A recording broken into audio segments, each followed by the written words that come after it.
Saturdays were sacred. For years, they'd spent their weekends surrounded by lifelong friends, sharing laughter and stories over barbecues and wine. The ritual felt unshakable, as timeless as their 2-decade marriage. At 50, I considered myself a lucky man. My wife, Laura, was still as captivating as the day I met her. We had 2 grown kids, both starting families of their own, leaving us freer than we'd been in decades. But life has a cruel sense of humor. One Sunday, after another lively evening with our friends, I received a call that cleaved my world in two. It was Greg, a contractor who occasionally worked at the boutique hotel downtown. He hesitated before speaking, like someone carefully choosing the words to detonate a bomb. "John, I wasn't sure if I should say anything, but I saw Laura at the hotel last week. She wasn't alone. And it didn't look like a business meeting." I laughed at first, dismissing his concern as a misunderstanding. "Laura's on the board of 3 charities," I said. "She's always meeting people for projects." But Greg's silence hung heavy.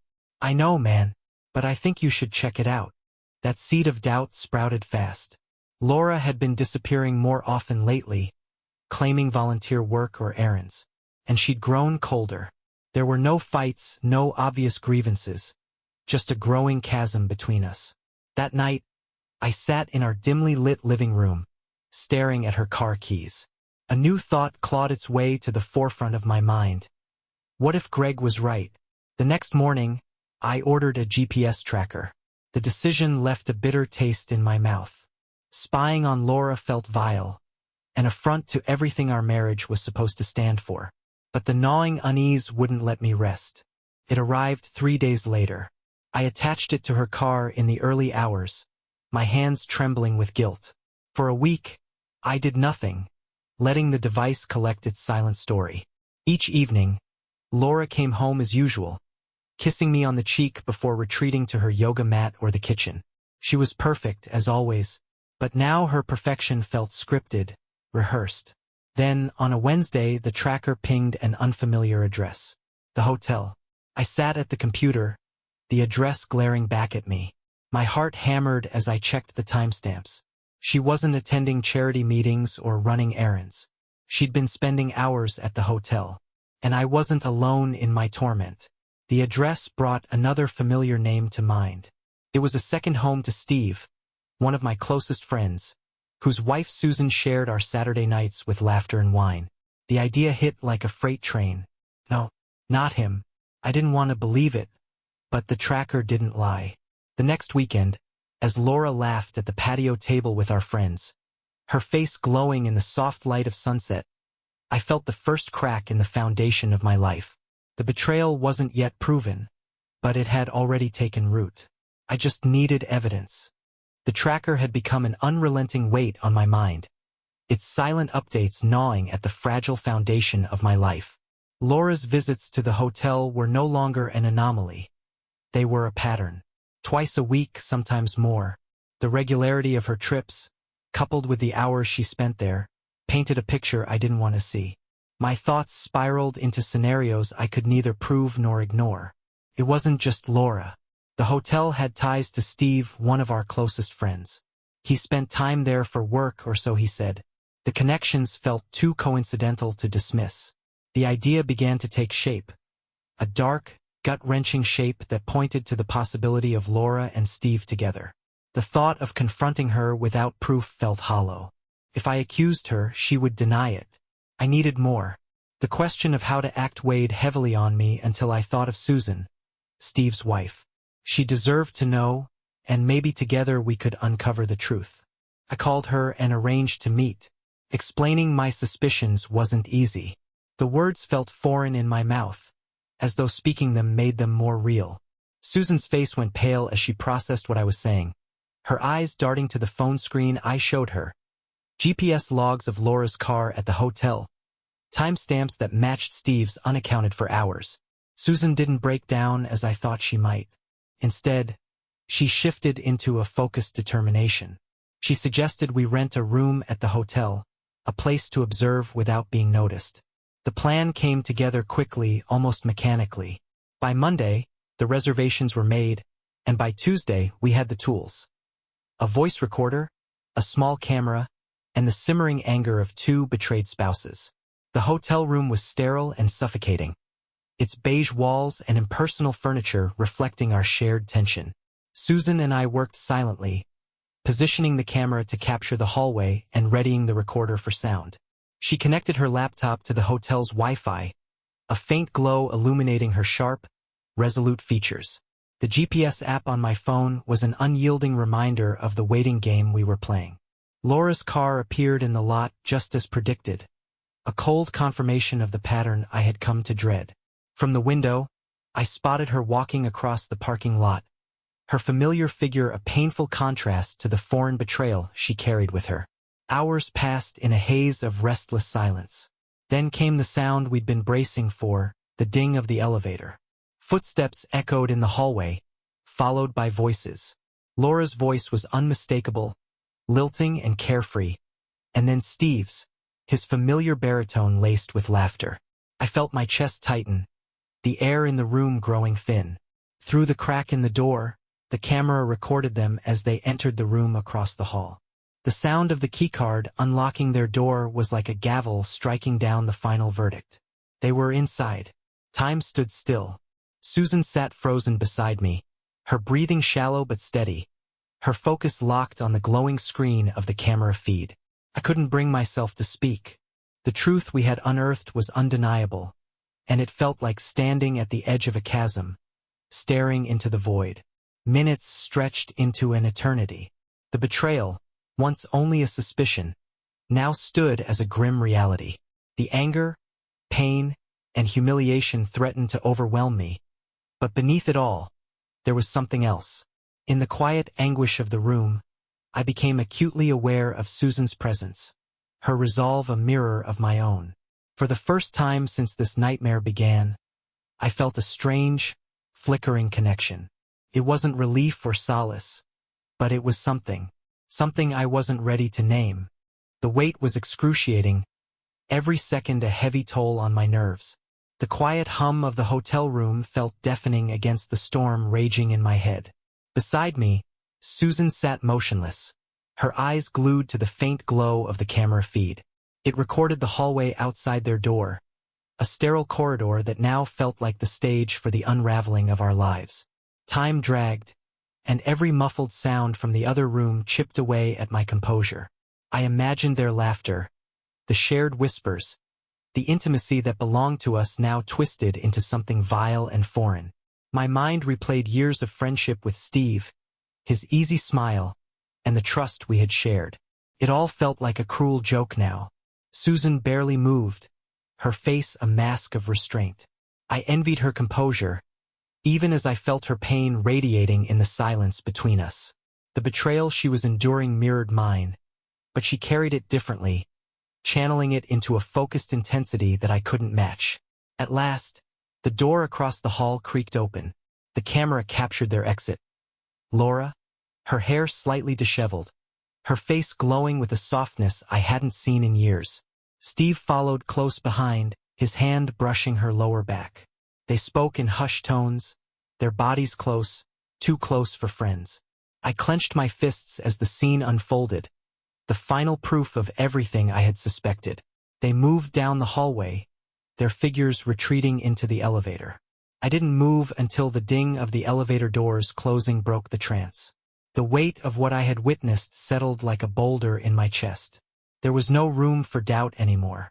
Laura and Steve were having an affair. Susan reached for the camera and began downloading the footage onto her laptop. Her movements were deliberate, efficient, but her hands trembled slightly. She didn't look at me as she worked, her silence more eloquent than any words.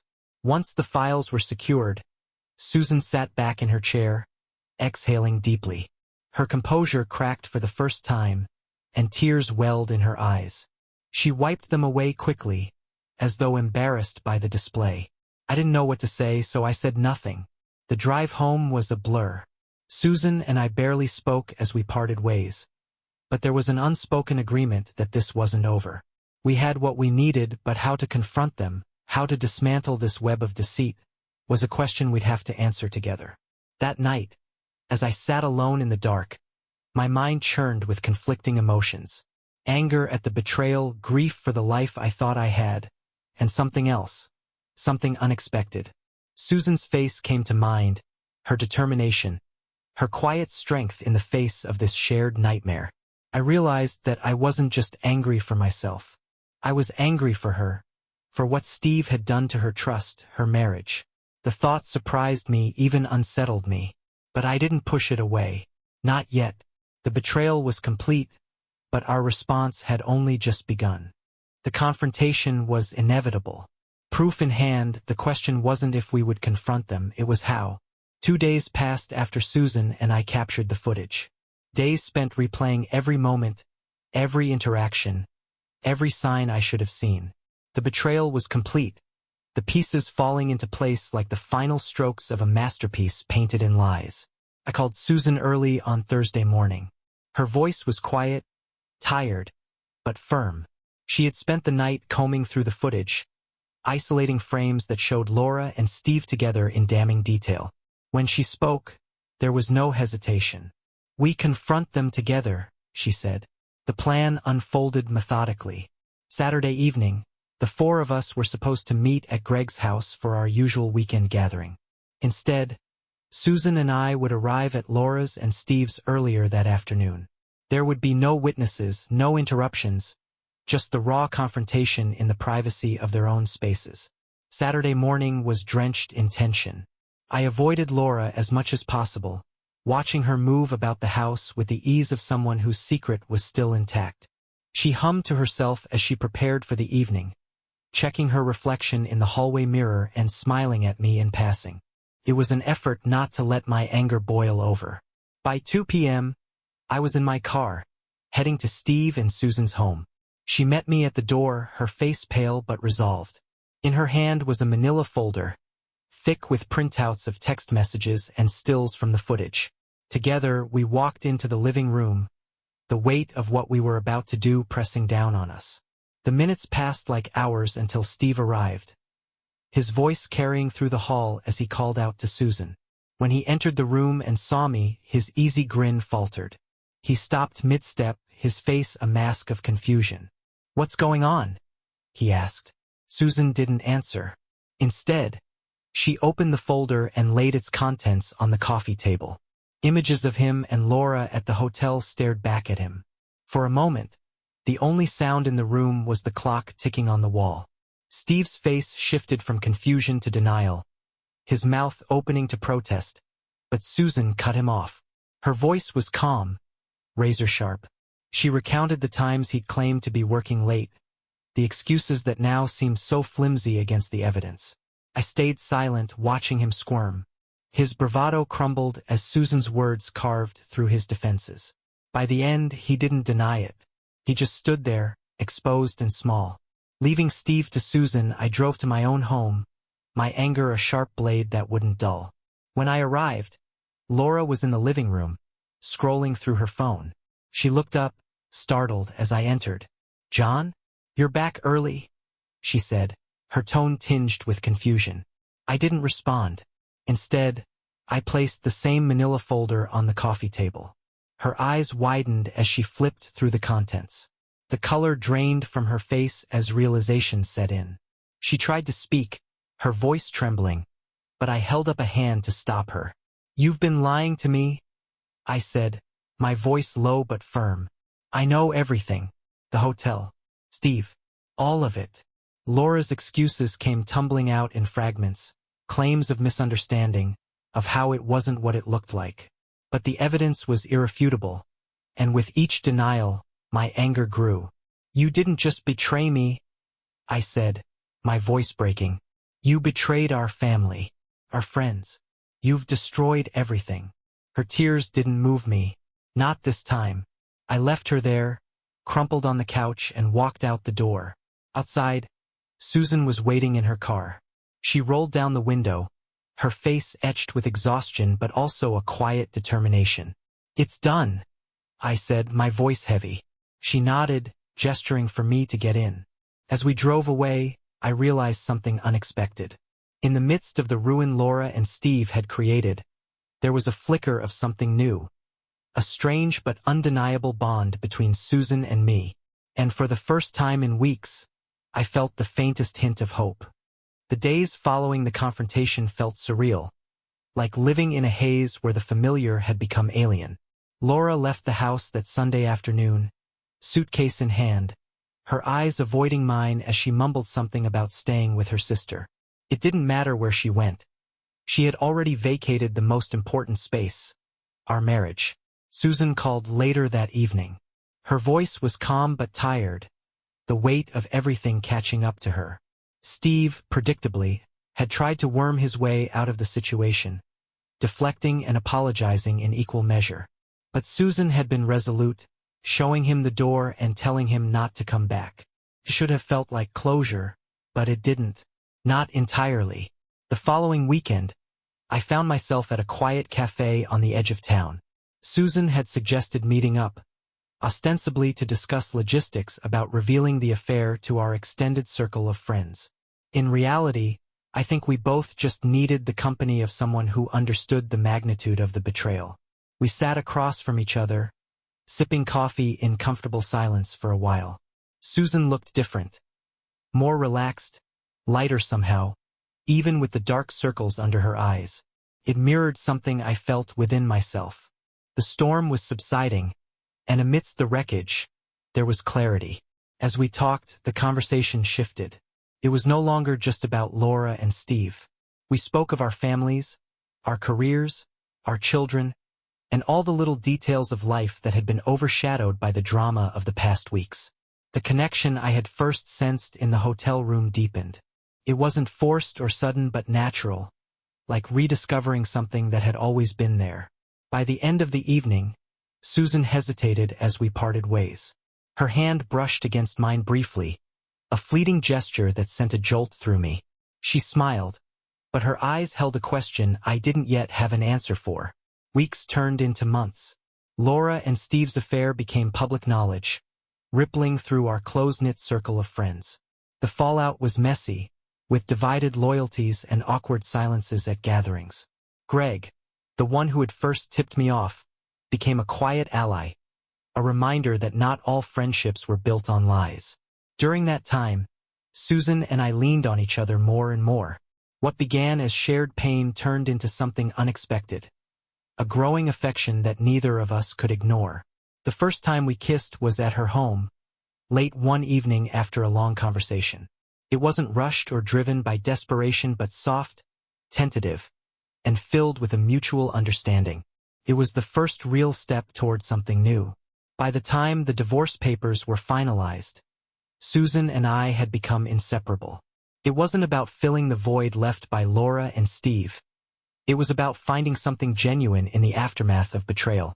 One sunny afternoon, as we walked hand in hand through a park, Susan turned to me and said, "You know, if someone had told me 6 months ago that this would be my life, I'd have called them crazy." I smiled, squeezing her hand. Me too. But I wouldn't trade it for anything. We decided to sell both our homes and start fresh together, in a place untouched by the shadows of the past. It was a leap of faith, but one we were ready to take. When we told our families, there were mixed reactions.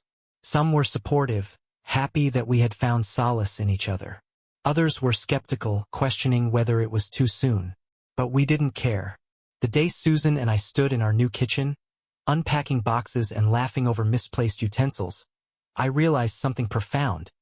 Betrayal doesn't have to be the end. Sometimes, it's the beginning of a life you never expected but wouldn't trade for anything. Laura and Steve were no longer a part of our lives, their betrayal a distant memory compared to the joy Susan and I now shared. And for the first time in years, I felt whole again.